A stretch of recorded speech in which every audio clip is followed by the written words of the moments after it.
Me and my son got into it one day, and all I could do is see that look on his face. His eye went overboard. Because I didn't know how to deal with the situation because it just kept on building and building. And I mistreated my son, Robert. I thought he was just doing everything that he was doing out of anger. Everything. I thought it was just all out of anger because of me getting custody of him and him wanting to be with his mom. And, at the time he had lost his grandma, he had lost his great-grandmom, and he was really close to them. And I think that kind of did something to him. But then again, I'm not sure because my kids tell me that, hey, they think that Robert got into their mom's medication when he was younger. So I don't know what it was, but I had to put my son into the hospital. Worst day of my life. I put him in there and I tried everything. I literally went through everything. I got him into counseling. We were having issues with him in school, with him doing things and telling him he doesn't like his life, he wants to kill himself, and everything else. No parent wants to hear their child say none of that stuff. No parent.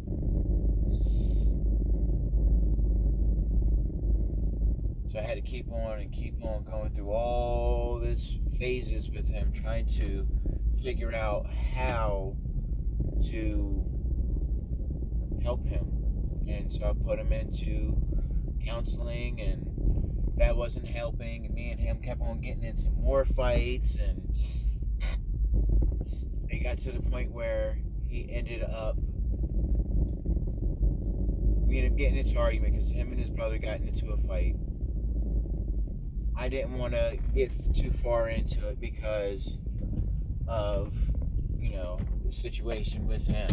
Because I already been in this situation. And this boy ends up having an issue, which just threw it over. He ended up picking up a sharp pencil. And he was starting to run at me. And Karen told me, Robbie, watch out. So I hurry up and I turned around. And he was charging at me with a sharp pencil. So I did what I had to do, and I was pushing and swinging. And I went and I had to swing on my son. After that point, I was like, look, I can't handle this. He's done tried to kill my dog. He's done tried to hurt my other kids. Trying to hurt me. I don't even want to go to sleep. I have to hide all the knives in the house. I have to hide all the medication. I have to hide everything. So I had to go finally. It took a while, but we had to put him on a list to get him into a home. And it took a year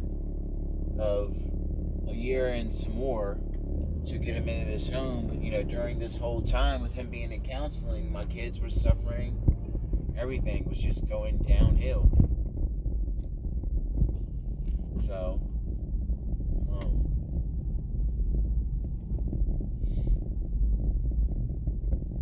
I had to put him in home, and that was that.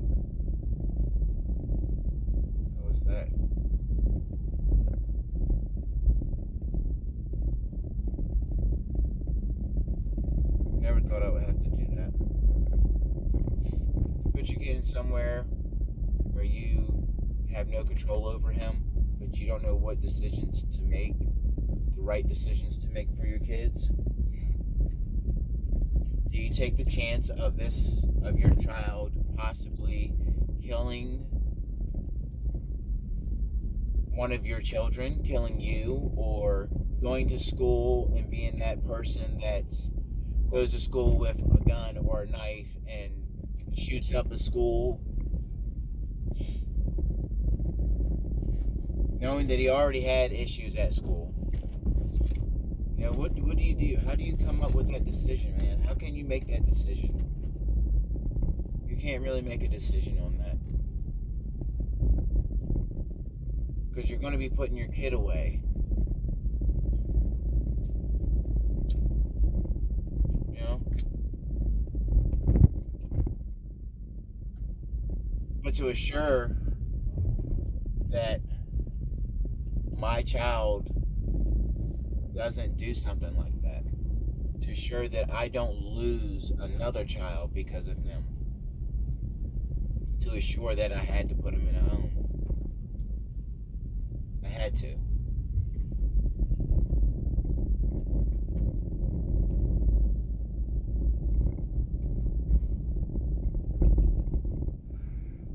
Me and my son didn't have a really good relationship at all.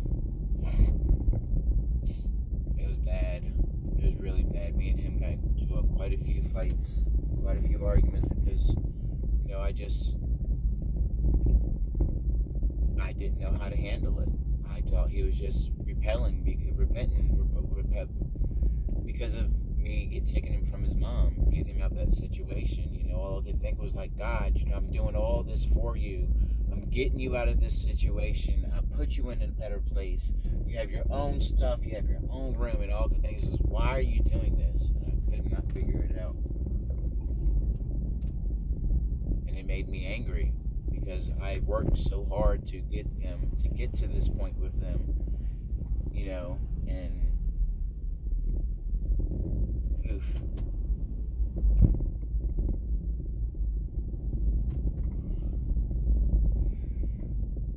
So needless to say, it worked out really good. With him going in there.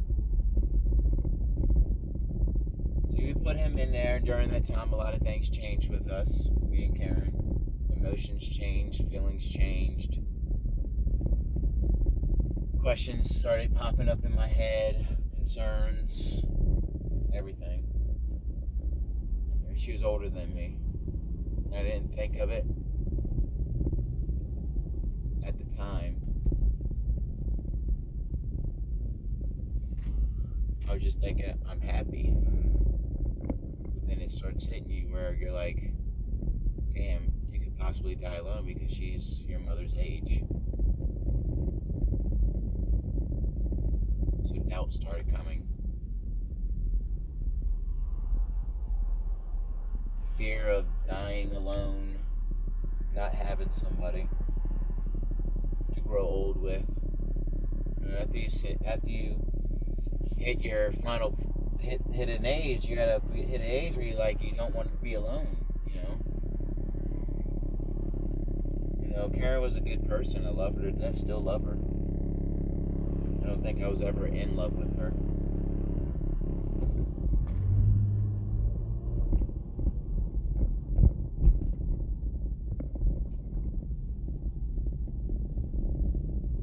A lot of things happened with me and her. I did end up cheating on her, I believe. One time I cheated on her. And it hurt. It hurt her. That was a lesson well learned. Well learned lesson right there. Like I said, you learn multiple things. I learned so much from women in my past, and she really made me look at a lot of stuff and question myself.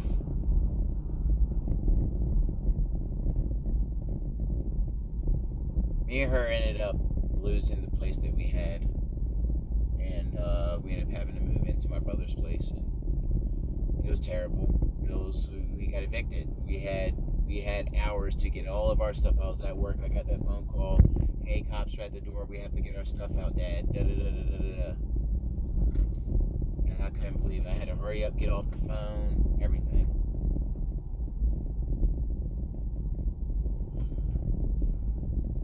Rush home from work. Hurry up and get all my stuff out. Brother let us move into their place. Thank God they just bought a place. It wasn't ready or anything, but it did work. We moved in there, and still didn't have my son. He was still in the home. Um, but during all that time of having that place and losing that place, me and my son Robert developed a bond with each other that is great now. The mother complains about how I put him in the home and how I shouldn't have done it and everything else, but I did it because I didn't want to lose none of my kids. I didn't want my child to kill himself. I didn't want him to go shoot up a school. I didn't want him to take one of his siblings' life. I didn't want him to do none of that stuff. But during all of that, I sat through all the counseling sessions. I sat through all the everything. I went through all the counseling. I took time off work. I devoted my life to making sure that he got the right help that he could get, that he was supposed to get. And he got that. I got him that help. And we developed over that time, over those years that he was gone, me and him developed this bond now that is like, it's like a sacred bond. My son's out now and he can't live with me now because obviously, well, now I got kicked out of my brother's house because, well, I have bad back. I devoted my life to working so hard to achieve this goal of making a certain amount of money, and I finally got this job that was making all this money, and still, I was paying child support, mind you, okay, the messed up part. The whole time I was fighting with custody, I was giving my baby mama money. Also, was unaware that she went to social services and told them that I abandoned them and I moved right across the street from her. Said that I abandoned them and she went and collected TANF, which is money you get from the state when a father's not doing his job. It's another form of child support to make sure that parents and child is taken care of. So she ended up getting that. I was still giving her money, and I'm getting locked up and everything else. So now, still, I accumulated $41,000 with my first baby mama and $31,000 with my second baby mama in debt that I had to pay back. I changed my whole life around. And I'm getting locked up one day because of her. End up just randomly didn't know. I ended up going to court like, why am I here? What did I do? Well, come to find out, I was in debt because she collected child support the whole time while I was also giving her money. So I busted my ass for years to work off that debt. $31,040. I want to say maybe it was $41,000. I busted my ass to get all that money paid off. Damn near $100,000 paid off. Worked all those years. Fought for custody. Lost my dad. Lost my friends. Lost myself. All those years. Did all that work. Made all that money. Still to this day, I am paying child support for my first child. Who's 18 now. 19. I'm great. Love her to death, man. That girl is doing so good right now. I am so proud of her. I love you, baby girl. Sorry I wasn't there for you when you were little. But I'm here now.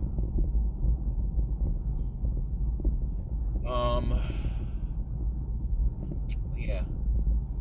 I'm still paying child support for her. I'm still paying child support. I have custody of my kids and I still pay child support for them. Mind you, I still receive child support. Right now, I do receive child support for my kids. Because, for the longest, when I got custody of my kids, I told myself I don't want to live off the system. I don't want to do that. And I made sure I didn't. That's why I busted my ass so hard to make sure I didn't live off the system. Never collected TANF. Never worried about getting money from my baby mama because I did it all by myself because I don't want no help from nobody. Came across a lot of bumpy roads.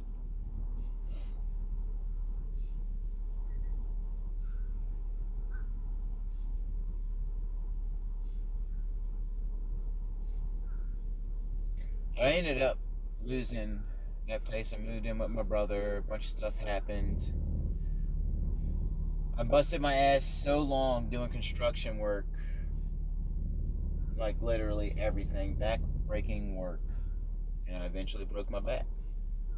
Literally, but over the years and years and years, because it's all I know. This is all I know. Is stuff to do with my hands. I will not. This is all I know. This is all I know. My education sucks. Did not get no GED. Got my license when I was 30 years old. Bought my first car when I was like 30 something, 30, 32, 34. Bought my first vehicle then. So I busted my ass to achieve all these goals. I finally achieved all these goals. Got my kids, got a nice place for them. Everything went crappy again. I lost myself, got into depression. But I ended up moving in with my brother's place with Karen, and it was a small place, really, really small, little 2-bedroom place with me and my 3 kids and Karen and my dog. Lived there for a while and ended up leaving Karen because I lost me again. I didn't have that love for her because of the fear of being alone. And I was at this point where I didn't want to have no more help. I looked at it like I got custody of my kids. I've been doing this my whole life, doing everything by myself. I got a good job. I don't know how it feels I don't know if I can take care of my kids by myself. What happens when she dies or something? How am I going to take care of my kids?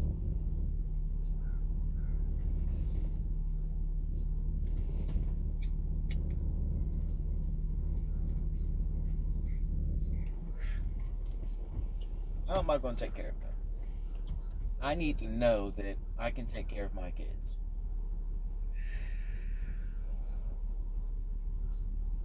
If you can't take care of your kids by yourself, Robbie, then you don't need to be with nobody. So I ended up leaving her, trying to do it by myself. Because I slaved so much working, busting my ass all these years doing construction, not worrying about education, just worrying about making that money, paying off my debt, constantly paying off everything that I can pay off. Granted, I splurged on some stuff. It's one thing Karen did teach me is if you see something that you want and you don't think you'll ever see it again, go ahead and get it. Well, I did that, and needless to say, it was not a good idea. I splurged too much on things that I've never had. Splurged on things that my kids never had. Had this job and I was giving my kids everything. I was going here, going here, doing this, doing that when I had that money. It was good money, man. I was bringing home real good money. 21, no, 1,200. Roughly 1,200. But, mind you, this was working 60, 70 hours a week. Monday through Friday. No time to spend hardly any of the money. So tired, you don't want to do nothing with your kids. The one day that you have off, you just want to sit and relax because your body's already beaten and bruised because of all the work you're doing. And done a lot. Construction, everything. I've done all kinds of construction. Framing, plumbing, electrical, flooring, drywall, bathroom remodels, kitchen remodels. I've done freaking everything. Tile, did fire sprinkler work. That kicked my ass. Whooped my motherfucking ass. I've done glass work. The last job that finally put the straw on everything was building bridges.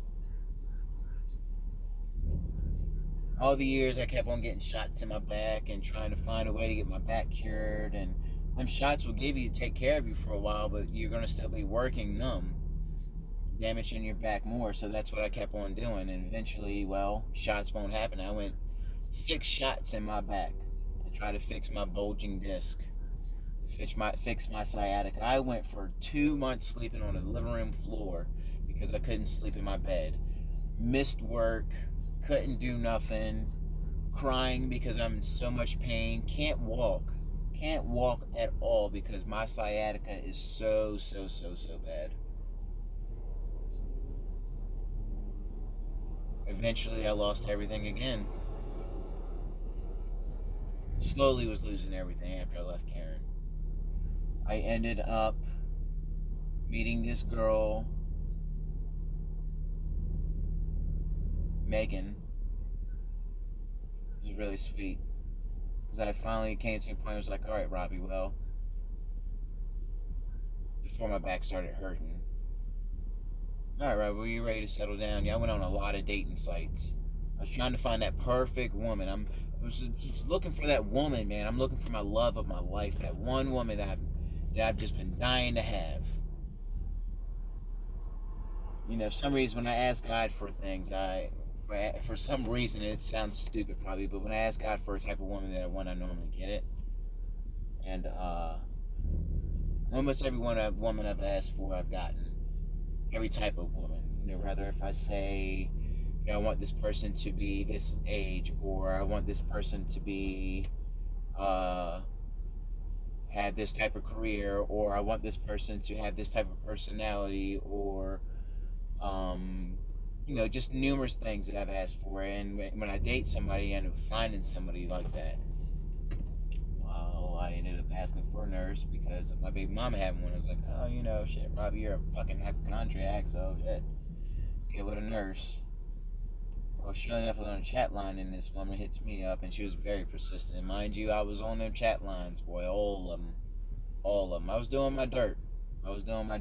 Wasn't looking to settle down or nothing. I wasn't dating nobody. You know, I was not being a hoe messing with all these women up there because, you know, them jinx be scary sometimes. So I said on this journey, I was like, you know what, Robbie? You're not going to mess with nobody else in your hood. So I ended up talking to women outside of my hood and, you know, out of state women. You know, I had a vehicle. I was able to move, travel, do everything. And I ended up meeting 3 girls through the sites. None of them lived in Virginia because I don't want no more Virginia women. I'm so tired of them. I don't want no one knowing me. I don't want nobody knowing my girl. I don't want none of that. I just want it all new. Virginia women are corrupted. Everybody knows everybody. You don't. I just don't date my own hood no more. So I ended up meeting her, and I ended up having back problems. And surely enough, she has a doctor that does surgeries like that. And I ended up getting my back surgery, and I was able to work. I had to take a break. You know, of course, for a while. They had to go in there and cut some stuff out of my spine and everything. But you know, I was able to walk again. I had no more pain. I wasn't sleeping on the floor. I was good to go, man. I felt good. I went back to my job, and unfortunately, I had limitations, and they ended up putting me in some other work that I couldn't do. I wasn't supposed to be doing. They couldn't understand that I had doctor's appointments. I had physical therapy. I had things that I had to do, and they didn't agree with me taking off work. And I couldn't afford losing money, so I ended up working again, and I did some work I wasn't supposed to do, and I hurt my back again.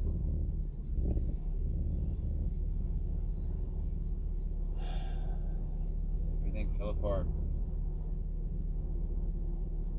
Started getting late on my payments for my vehicle. Unable to pay bills, unable to pay child support, unable to get food for my kids because I wasn't living off the system. Figured I could do it all by myself still, and eventually I had to break and give in to the system. I had to go get food stamps. You know, I waited for a while for the baby mama to step up. I'm not saying she was bad, but you know, the only thing she did was buy shoes and clothes for the kids. That's all she did, literally. And the kids couldn't go over there. They weren't allowed. There's illegal protective custody thing because she's still with her boyfriend. Um, so it's just, I gave her the opportunity, so I ended up getting TANF. Um, One thing is, when I ended up getting custody, that was really crappy, that blew my mind, is the judge gave her a option. The judge told her, you have an option. You either leave this man and lose custody of your kids, or stay with him and lose custody. She lost custody. She had the option of doing supervised visitations, because who would want their child going back into that situation after you just got their head straight again and just got them, you know, acclimated to the right environment. So that all happened, and needless to say, she chose him over her own kids. Till to this day, she chooses him over her own kids. Knowing that she has a toxic relationship, she still chooses to stay in that toxic relationship. You know.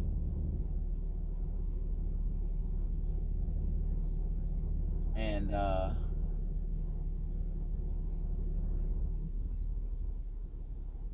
yeah.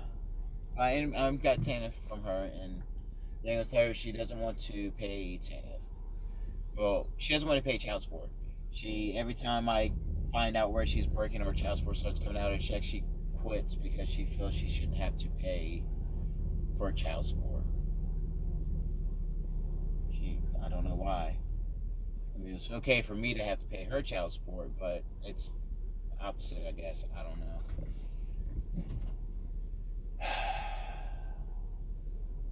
Where did I go wrong, man? School. I went wrong with school. I went wrong with a lot of things in life.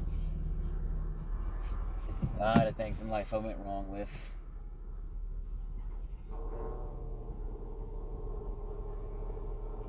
So yeah,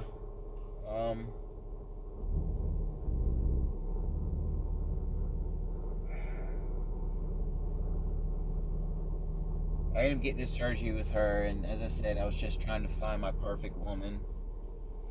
You know, that woman that makes me feel good. So I was dating her for a while, and everything was good. Everything was good, and I put women through a test.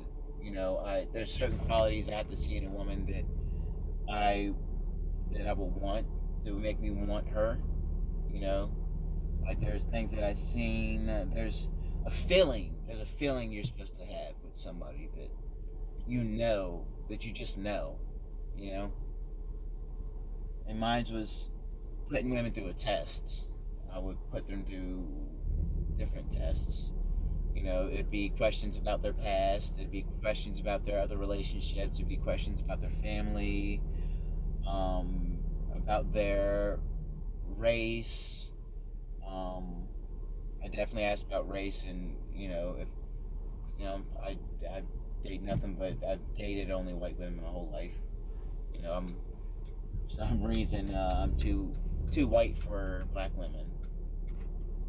So, so I put them through the test. I would bring them around my family, see how they would act. Get my family's opinion on them. I would bring them around my friends, get their opinion on them. I would see how they act when I take them out personally on dates, like a one-on-one thing. I would see how they would act when they're drinking one-on-one, getting drunk, and then I would see how they would act when they're drinking with my friends and get like drunk one-on-one. So there's certain things that I don't like in women, and it's only because of my past. That's it. It just doesn't.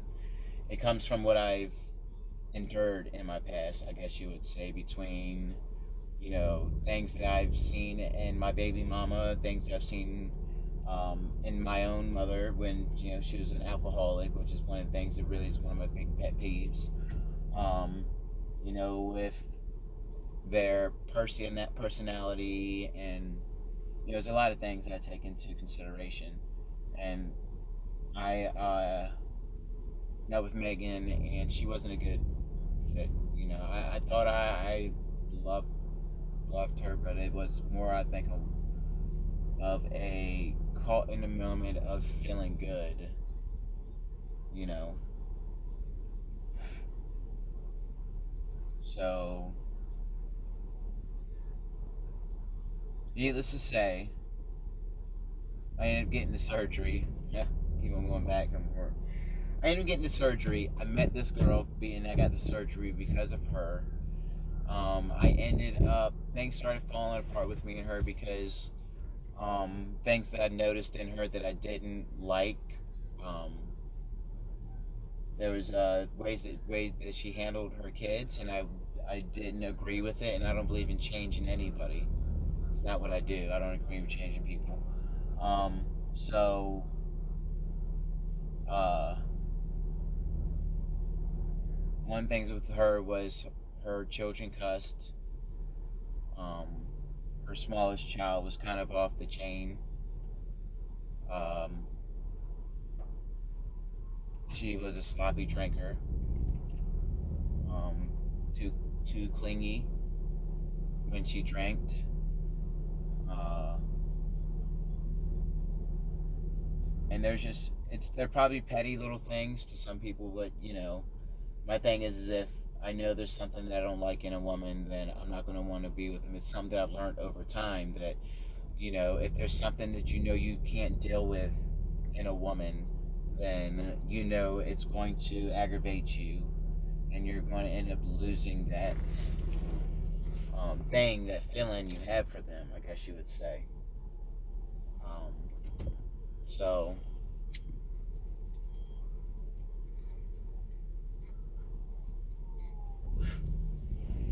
needless to say,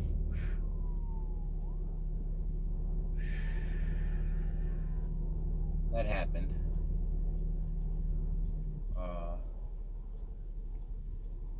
And I had to break it to her, because I don't believe in leading somebody on. Like I said, I've learned so much from all you women out there that I have messed with and encountered and stuff. I'm gonna let y'all know y'all have taught me quite a bit of stuff, man. Quite a bit of stuff. A lot of lessons. And one thing is definitely don't lead somebody on. If you lead them on, then you're gonna hurt them even more than what they need to be hurt. If you have to say something to somebody, get it over with now so you don't have to worry about hurting them in the future, because the longer you wait to tell somebody something, the more it's going to hurt them, because they end up getting more feelings and attached to you more, and this person's done created all this love for you, and you're just getting ready to shoot them down. So if you know that there's something that's not going to work in a relationship that you can't do, then don't lead them on. And that's what I did. I had to let her go and just tell her, hey, it's just not working. I'm not feeling the vibe. It's just not working.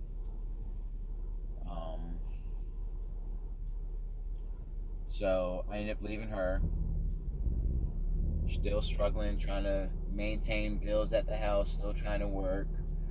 I ended up having to move out my brother's house because it was hard for me to pay the bills because of my surgery and the work. I can't really do nothing. As I said, this is all I know is hand work. I can work with my hands is what I know. So as far as staying bent over, sat down for a long time, lifting heavy things, those days are over. And which really sucks is because I fucked up my past and by not going to school, so I fucked everything up.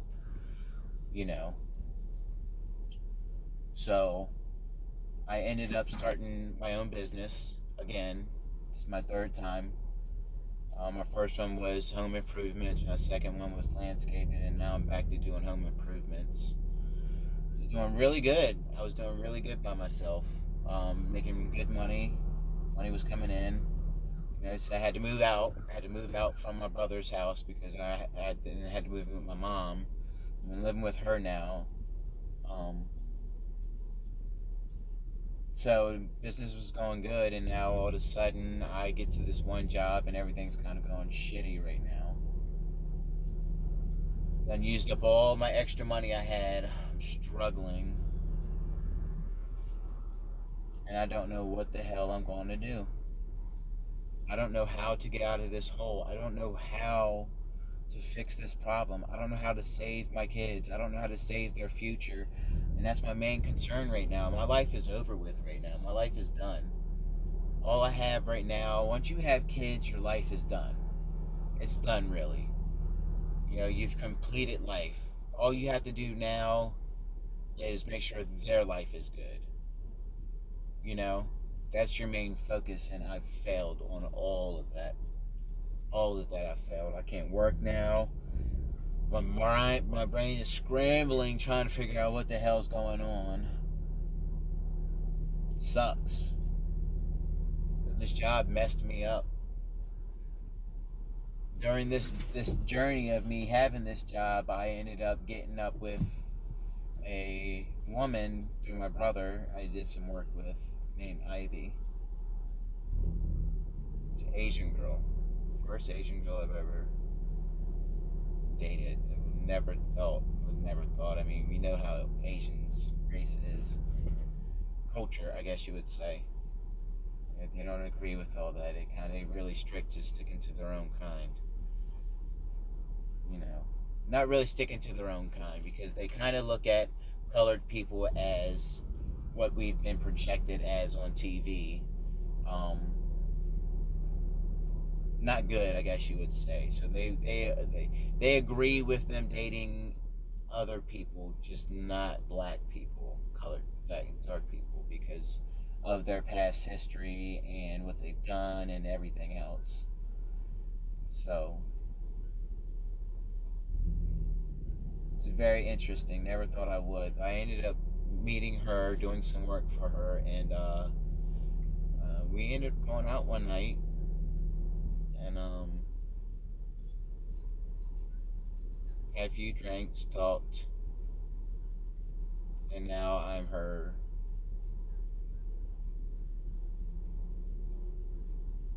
handyman.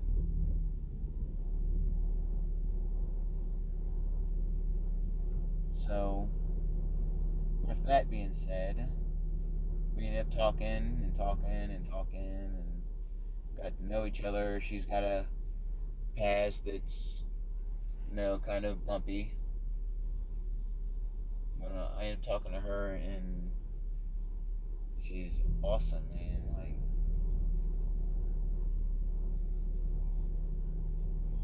it's crazy. That moment I told y'all that, I was on a journey to find something, find myself and everything else. And I finally found that person.